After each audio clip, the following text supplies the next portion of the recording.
Welcome back on Dynamode. I want to propose you a cycle of videos about the Codex Necron released in 2018 by the Games Workshop. These videos will be about the different part of the Codex Necron itself. So each video it will be a part, and it is done so in the way that I can concentrate, I can focus on a specific theme that I'll treat in that video in particular, so that you can see the different videos together if you are interested to all the part about the Codex Necron that I can talk about, or see only the part that you are interested in. So now we can talk about the powers of the tanks. I want to remember you that by the rules you can take a second same tank power only if all the tank powers has been taken once, and so again. So it means that you can have a multiple of the same tank power only if all the tank power has been taken previously. And about the taking of the tank powers, I want to remember you that the tank shard of the Deceiver and the tank shard of the Namebringer as the Transcendent Tan can take two different tank powers, but only the Transcendent Tan can take the ability eventually that can manifest two tank powers at the end of that movement phase, instead the other ones only once. And eventually, to consume the number of tank powers that you have, you can also use the Tesseract Vault, because it can take 4 tank powers, but the maximum that it can manifest are 3 eventually, but there is a table about it. So you have a lot of options to have multiple tank powers if you want, but anyway it costs points, so you have to decide quite attentively which one take, and if it's really good to take a second one of the same type. So take a great note about it. And now we can start to see the tank powers that we are talking about. The first tank power is Antimatter Meteor, that let you roll a d6, and on a 2+, the closest enemy unit visible to the CTan itself within 24 inch suffer d3 mortal wounds. On a 6 suffer d6 mortal wounds.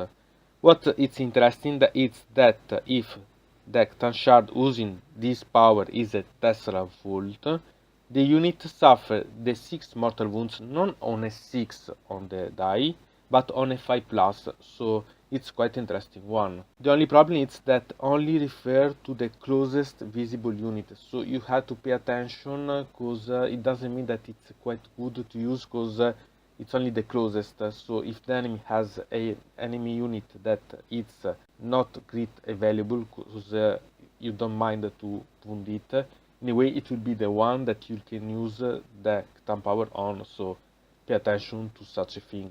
And now we talk about the second one of the tank powers, that is Time's Arrow. That is really quite interesting, because let you pick a visible unit within 8 inch from the CTan shard and roll a die. Remember that you can add a 1 if the one that it's using this CTan power is the Tesseract Vault. And if the result of this die exceed the highest wound characteristic in the unit that you are targeting, one model from that unit chosen from the controlling player is slain, and the one it's always fail. Okay, so okay that it's so, but why it's such interesting one? Cause means that you can target big units. I mean units with a lot of wounds for model. Because if you are able to make such a thing, or you even target some charters because you are the closest or so on, you can really make a killing, because you can only by a throw of dice simply slaying the models, and the opponent has no option to save it. And it's quite an amazing one if you think about it. It means that if you are able to move closer to, for example, a charter of the enemy, you can target it and risk to kill it. So it's quite an amazing thing. Also because anyway, even if you don't consider this, but you consider the thing that you are using the distance at 18 inch, so it's not a small one. But anyway, it means that you can kill with only a throw die, one entire model. So it's really a great thing, such a thing. Also, because you don't have to hit, you only have to throw a die. And now we talk about the Sky of Falling Stars. This lets you pick up to 3 different enemy units within 18 inch of the CTan shard and roll a d6, subtracting 1 if such a model is the Tesseract Vault. And if the result is less than the number of models in the unit suffers d3 mortal wounds, and a modified roll of 6 will always fail, so it's okay. But why this is interesting? Because it means that you can have quite a good amount of mortal wounds on a unit that is even not so big, because even with 5 as amount of enemy models, remember that it's the enemy models that count, so I suggest you not to go to bring a single model one as a target for this CTan power. And moreover, it takes 3 units within 18 inch, so it's quite a good thing because it has quite a great amount of options. And doing mortal wounds too, it's quite a good thing again. So this is quite an interesting one as CTan power, because it lets you have multiple targets and do multiple mortal wounds. So it comes to be really quite interesting one. And the next CTan power is Cosmic Fire. You roll a d6 for each enemy unit within 9 inch of the CTan shard, adding 1 to the roll if the CTan shard is the Tesseract Vault, and on a 4+, so a 3+ for the Tesseract Vault, you can make that unit suffer d3 mortal wounds. The problem is that the range of such ability is quite small, because it's only 9 inch, but anyway it's quite interesting one, because if you are able to position the CTan in a position that there are quite a lot of enemy units around it, you can make it suffer quite a lot. But anyway, you have to remember that you are talking about a 4+ usually as a die to be able to apply this ability on the enemy unit. So it's interesting, but you have to remember that it's not so an assurance that you are able to do such a thing.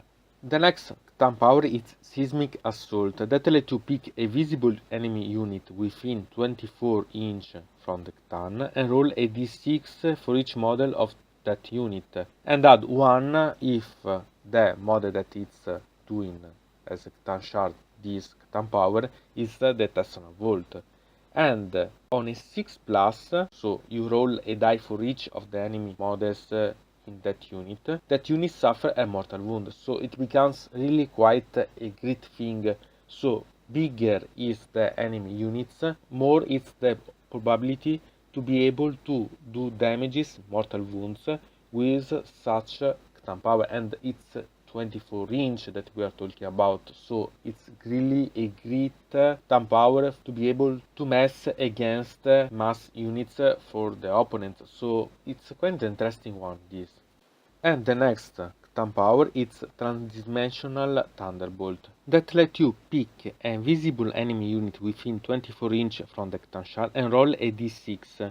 Here there is a particular specification in this CTan power, that it remember you that you can pick a character only if it has 10 or more wounds and or is it the closest model to the CTan shard, so it treats such a CTan power as a shooting weapon. So it makes you suspect that the other CTan powers can instead target characters, because there is not such a specification. So it will be quite interesting to see how to use such CTan powers other than this one. But since such a thing remembered here, I suspect the other 5 doesn't have such limitations, so it's quite a good thing to think about in this case. Anyway, remember also that you can add 1 if the CTan shard that is using such CTan power is the Tesseract Vault, and on a 4+, 3+ for the Tesseract Vault, remember that that unit that you chosen suffered d3 mortal wounds. Then you can roll a d6 for every other enemy unit that is within 3 inch of the chosen enemy unit. And on a 4+, that unit suffer a mortal wound. But what is the interesting thing about this tank tower?